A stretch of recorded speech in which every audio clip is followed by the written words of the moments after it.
Well, it's crunch time. We are just 2 weeks away from the deadline to register to vote for the Florida general election. ABC 27's Jada Williams shows how the Big Bend Voting Rights Project is making sure nobody gets left out, one door knock at a time.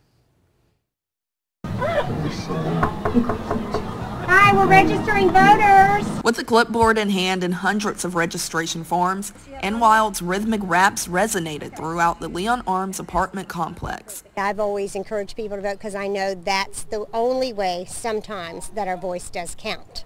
So I'm here to help other people realize that and encourage them to do the same. But today's knocks meant even more after the passing of two of her heroes. So I try to just think, okay, what would John Lewis do? What would, who we lost also this year, which is super, super sad.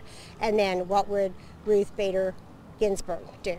Wild found that answer with the Big Bend Voting Rights Project. We go door to door, and in neighborhoods where there's a big difference between registered voters and the number of voting age adults in the census data.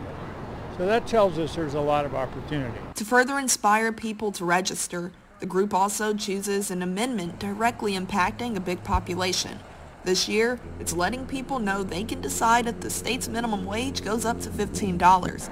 But to many approach today, they already know how far their vote can go. The schools, more financially for the kids, just everything, just it varies in all different categories, just for in life in general.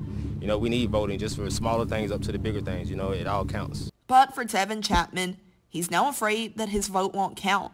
That's because he's an ex-felon with outstanding fines. I feel like it was deserved to me, but I feel like I should have made the arrangements to clear everything up so I can vote. In the latest back and forth over voting rights for ex-felons, federal judges ruled they can only go to the polls after all fines, fees, and restitution are paid off.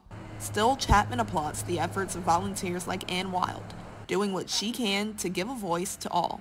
I enjoyed it. It made me feel energized. It made me feel hopeful just to get out and do this. Jada Williams, ABC 27. The final day to register is October 5th.